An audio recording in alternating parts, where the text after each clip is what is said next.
Fala galera, tudo bem? Com vocês, professor Roberto Falcione, professor de História.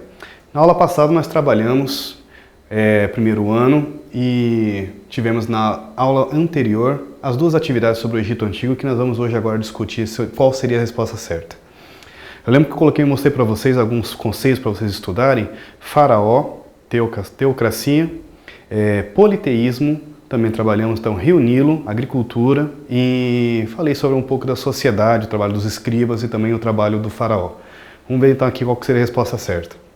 Na África, durante a Antiguidade, entre 3000 a 332 a.C., desenvolveu-se o primeiro império unificado da história. Com características desse império, destacam-se a letra A: rígida hierarquia social, sem mobilidade social. Lembremos dessa aula também que nós comentamos sobre isso. Dependência das cheias do Nilo. Nossa, foi um ponto muito interessante da aula passada. Quem não pôde assistir, retome lá, rebobine e volta para a aula passada que nós comentamos um pouco sobre a agricultura. Falamos sobre esses sistemas mais modernos de mecanização. Falei sobre a minha experiência com a agricultura orgânica, que nós precisamos do fertilizante, do adubo, do material orgânico, folhas ou adubagem, feitos também de esterco de cavalo, de galinha, enfim, de boi. E comentamos lá no Egito Antigo como que era realizado a adubagem, a fertilização do solo antes da domesticação dos animais. Simples. Simples não, extremamente complexo, ao mesmo tempo muito simples. As próprias cheias do Rio Nilo, está aqui, a dependência das cheias do Rio Nilo. Ela vai transbordar o que tem de material orgânico, peixes que morreram, plantas, algas, vai transbordar, vai inundar as suas margens, fertilizando o solo das margens e utilizando então aquela região para que fosse feita a semeadura, para que fosse plantado então as sementes para o plantio de cereais, cevada, que os egípcios eram especializados nessa área, ok? Economia agrícola. A principal atividade dos egípcios é economia agrícola. Então nós matamos aqui toda a questão. Garantia do solo, fertilização do solo, possibilidade de desenvolvimento da agricultura. Demais alternativas são comentados também a força do poder político dos faraós, o que se confirma, e dos escribas. O que não ocorria, o poder do escriba não é um poder social, ele tem um status, ele tem uma importância, uma função social, não um poder como o faraó tinha. A religião egípcia, por sua vez, era politeísta. Nós vamos ver nessa aula, inclusive com uma imagem muito caracterizada, uma representação muito comum para o Egito Antigo, que nós vamos trabalhar o Tribunal de Anubis. Vocês vão gostar muito dessa aula. Se preparem, meninos. Próxima atividade, da aula anterior ainda. Comente como se estruturavam relações entre felás, camponeses livres, escravos e o Estado egípcio. Repetindo, felás são os camponeses livres. Felás são homens livres, no entanto, trabalham nas terras que eram do Estado, melhor, do faraó.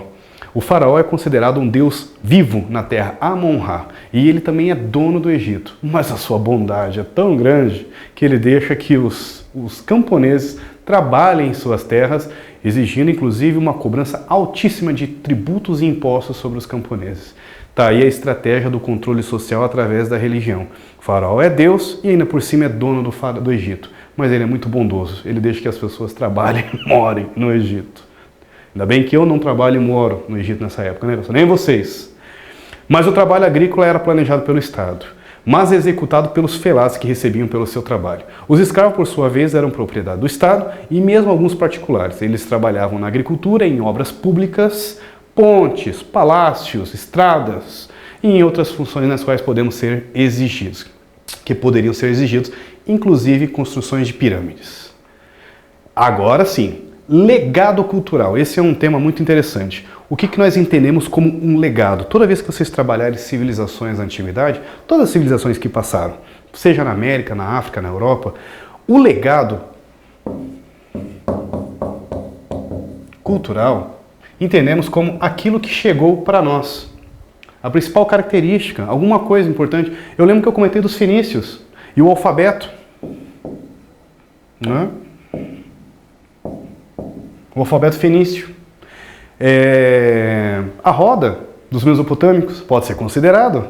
A preocupação em escrever as leis, o código de Hammurabi, pode ser um legado. Que mais? O desenvolvimento, o uso da agricultura é um legado. A atividade, as técnicas de agricultura, inclusive a enxada, um instrumento tão, como é que eu posso falar?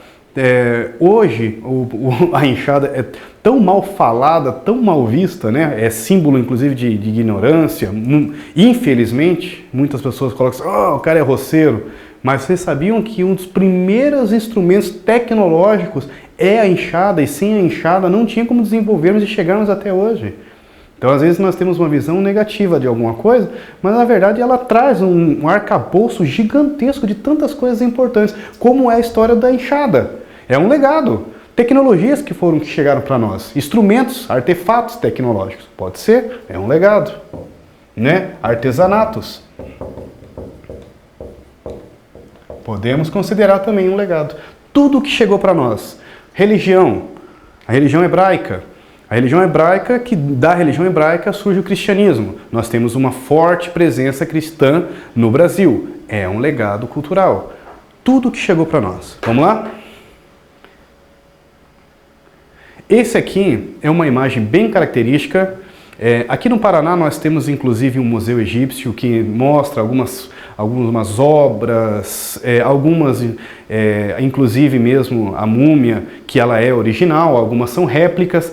E essa pintura aqui, esse desenho, essa representação é de um papiro, uma obra egípcia, e mostra um momento, uma representação da religião do Egito Antigo. Então, primeiro, eles são politeístas, acreditam em vários deuses. Segundo ponto, os egípcios também acreditavam na vida após a morte. Egito igual vida após morte.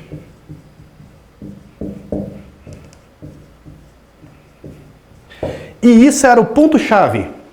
O que era a questão? Como que o faraó conseguia fazer um controle social, convencer uma parcela gigantesca da população para construir pirâmides, obras públicas, como manter a sua opulência, o teu luxo num palácio com uma minoria de pessoas que tinham privilégios diante de uma grande massa de pessoas que não tinha nenhum privilégio na sociedade. Pelo contrário, eram explorados através do trabalho. E por que não aconteciam manifestações? Por que aconteciam poucos relatos de rebeliões no Egito Antigo? Como que era feito esse controle? A religião. Principalmente o ponto-chave, vida após morte. E aqui nós estamos vendo. Eles acreditavam, é uma representação, eles acreditavam, é uma crença, os egípcios acreditavam que quando você morria, o seu coração era pesado no tribunal da balança. Então isso aqui é o tribunal de Anubis, isso aqui é a balança da justiça, balança da justiça. O deus aqui com a cabeça de chacal é o chamado deus Anubis, por isso que isso aqui é o chamado tribunal de Anubis, ele que é o responsável por essa passagem. E aqui nós estamos vendo um julgamento. O morto ou vai viver, entre aspas, no mundo dos mortos eternamente, ou ele será devorado por uma espécie de deusa negativa, que era Hamit. Tem outros tipos de formas de você também citar o nome dessa deusa. Pode ser também Hamit. Ela tinha cabeça de crocodilo, corpo de onça e bunda de hipopótamo. Vamos ver. Essa era a deusa que seria mais ou menos para nós hoje assim, ó. Sabe quando a mamãe briga com você? Fala, não fale esse nome, menino. Não fica chamando esse nome aí aqui em casa, não. Mais ou menos lá na antiguidade, as pessoas detestavam falar o nome da deusa Hamit, ou Hamemet, porque era uma espécie de deusa que dava fim a tudo. Que dizia que dava uma ideia de fim da alma, fim de tudo, o fim da linha. O fim da linha ou era com ela, ou era entrando no mundo dos mortos. Deuses do Egito é um filme que tem uma representação cinematográfica hollywoodiana.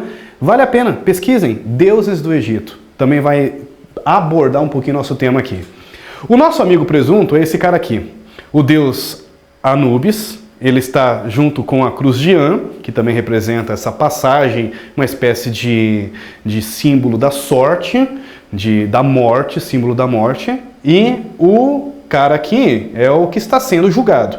Na balança da justiça, o deus Anubis está pesando, com um lado representando o coração do morto, o outro lado a pena.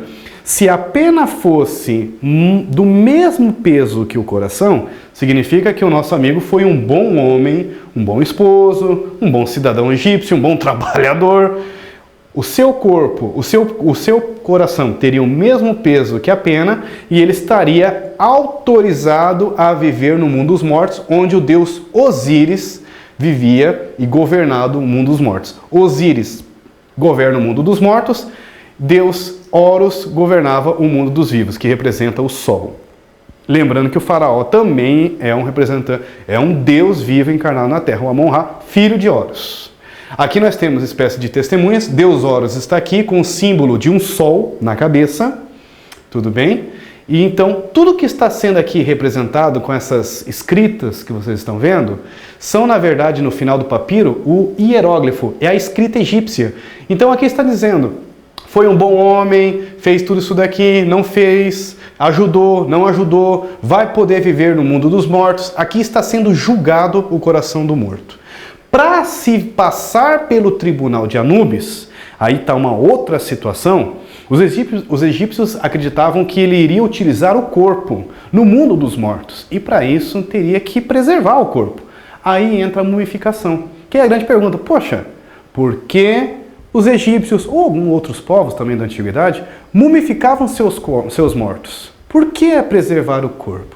Também várias outras situações, mas também, no caso egípcio, porque eles acreditam que seria utilizado o corpo no mundo dos mortos, por isso preservar o corpo.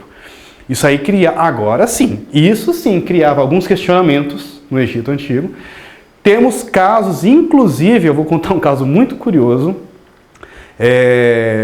que aconteceu com alguns escravos que estavam construindo uma pirâmide de um faraó. Alguns cidadãos egípcios, alguns egípcios, questionavam, porque não tinham condições, mumificar um corpo era caro, demorado o processo, porque você tem que usar produtos que vão fazer toda uma espécie de um empalhamento. Você vai tirar o que tem de líquido no seu corpo, é isso que é mumificar o corpo. E isso eles usavam um produto chamado natrão, que tinha muito nas areias do Egito. Pegavam então esse corpo, secavam e faziam a mumificação, alguns óleos de bálsamo para dar um cheiro, um perfume, era enrolado o corpo da múmia, do morto, e ali estavam então o que nós conhecemos como múmia. Custa caro, nem todos tinham acesso. Muitos, principalmente camponeses, escravos, questionavam o faraó. Poxa vida, quer dizer que eu não tenho a mesma oportunidade que o senhor tem de morrer e passar pelo tribunal de Anubis? Porque eu não tenho dinheiro. Como que eu vou ser mumificado? Isso causava muitas situações e também foi encontrado alguns casos de múmias mumificadas, mal mumificadas ou mumificadas pela metade. Porque provavelmente encontraram lá o seu Zé da esquina que fazia uma promoção. Vai lá, mumifica o pai, ganha família. Mumifica o irmão, ganha a família inteira, ganha uma promoção do seu Zé ali da esquina. Então tinha alguma espécie de mumificações mais baratas, mais em contas, para tentar resolver um problema. Mas ainda assim, mumificar todos não dá. Foi encontrado um certo faraó dentro da sua tumba, né, o seu sarcófago no meio. A tumba é a grande área, né, o sarcófago seria o caixão. E em torno do sarcófago, 100 cabeças de escravos. O que os arqueólogos, né, supuseram com isso? Esses escravos ganharam uma oportunidade, ganharam um sorteio, ajudaram a construir a pirâmide e ganharam um sorteio para morrer dentro, asfixiados, dentro da tumba, quando foi fechada, lacrada a pirâmide. E eles tiveram a oportunidade de passar para o mundo dos mortos, ganhando uma espécie de carona junto com esse faraó. Pensa você lá, trabalhando, aquele sol escaldante. Chega o faraó para dar uma animada na motivação para a galera construir, porque ele queria ver a pirâmide construída até antes de terminar antes de morrer. Só é o seguinte, eu vou sortear de todos vocês que estão aqui, 10, 15 mil escravos, hipoteticamente falando, 100 escravos vão morrer junto comigo. Imagina você pegando o bilhetinho lá, o faraó tirando o seu chapéu. 99, eu ganhei. Você foi sorteado para morrer junto com o faraó. Olha só que prêmio Que honra! É, meus amigos. E isso mostra o quê? Como levavam a sério a vida pós-morte. Atividade 1. Estados teocráticos, representação divina na Terra, da Mesopotâmia e do Egito, evoluíram, acumulam características comuns e peculiares culturais. Os egípcios desenvolveram práticas de embalsamar o corpo. Nós chamamos de mumificação, né? Por quê? Porque a letra D. Construíram túmulos em forma de pirâmide truncadas, erigidas para a eternidade. Os egípcios criam na imortalidade da alma uma nova vida além do túmulo. Veja que na nossa explicação nós já respondemos essa questão, porque eles acreditavam na vida pós-morte. E a múmia tinha uma função de usar o corpo na vida pós-morte. Atividade 2, sobre a herança cultural egípcia. Correta a letra B. Apresentam-se importantes sistemas de escrita, como os hieróglifos, os hierático e os demótico. Aí, mais uma dica para vocês na internet. Hoje vocês têm até tradução, viu? Chama-se Pedra de Roseta. O ano é 1815. O cara era um general. O nome dele era Champollion. Não confundam com Napoleão. Esse general, que é, inclusive, general do Napoleão, chamado Champollion, encontrou, junto com seus soldados, foram numa expedição no Egito, uma pedra chamada Pedra de Roseta. É uma espécie de uma estela também, que nem aquela do Hammurabi, onde tinha escritos em hieróglifo. Até aí, nenhuma novidade. Todo mundo ficava olhando aquelas escritas, pô, o que significa essa perna, essa águia? Esse desenho parece um rio, o que é isso? Todo mundo ficava perguntando. Quando eles viram a Pedra de Roseta, pasmo, estava traduzido em grego e mesopotâmico. Aí ficou fácil. O Champollion, que era bom em grego, traduziu o hieróglifo e o mesopotâmico. Pegou então a escrita hieróglifa e traduziu junto com o que estava atrás da Pedra de Roseta. E assim facilitou para que pudesse entender como que era a escrita hieróglifo. Coloque no Google, tradução hieróglifo, como escrever meu nome. Vamos se divertir um pouco, é legal? Dá até para vocês desenharem em casa aí, como que ficaria meu nome em hieróglifo. Deem uma pesquisada, vale a pena. Próxima aula, meninos, o que nós vamos estudar? Atividade 1. Em relação à religião praticada no Egito Antigo, é o que nós trabalhamos hoje, é correto afirmar o quê? O poder religioso, todos os aspectos públicos, a religião está em toda a área, a religião é manifestada apenas em tradições, celebrações, hábito doméstico, ela está em todo lugar. Eu vou pegar uma frase muito famosa de um faraó, Akhenaton, mandou para um amigo dele, estava trabalhando na Mesopotâmia, e mandou numa mensagem, mandou um mensageiro mandar essa carta para ele, disse: amigo, venha para o Egito, a vida está chegando ao fim para você, está chegando já a tua velhice, venha morrer aqui conosco, você é um cara muito importante, vamos fazer no seu funeral poemas, músicos irão celebrar e cantar, nós vamos fazer inclusive um grande banquete, vamos se alimentar e se divertir no dia da sua morte. Eles tinham uma forma, os egípcios, de encarar a morte não de uma maneira negativa, até porque para eles não era o fim, era uma passagem da vida da vida terrena para a vida pós a morte. Então para eles não era o fim, e sim uma simples passagem para uma vida que vai ser eterna, a vida pós-morte. Então vale a pena vocês também darem essa pesquisada na religião do Egito Antigo sobre a vida pós-morte. Atividade 2. Cite 2 exemplos nos quais é possível identificar os avanços científicos presentes na cultura egípcia. 2 exemplos possível identificar avanços científicos presentes na cultura egípcia. Galera, vocês podem pegar a parte do alfabeto, eles também trabalharam com matemática, astronomia, astrologia. Deem uma pesquisada, coloquem lá.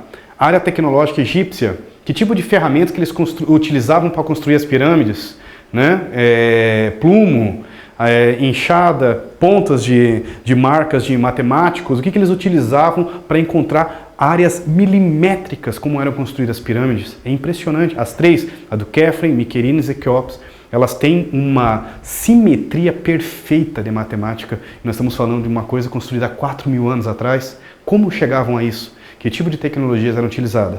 Pesquisem para responder essa. Combinado? Galera, novamente, uma boa diversão para vocês aí em casa, um bom estudo. Muito obrigado por estarem junto comigo. Sou o professor Roberto Falcione aqui na SAI Digital. Abraço, até a próxima.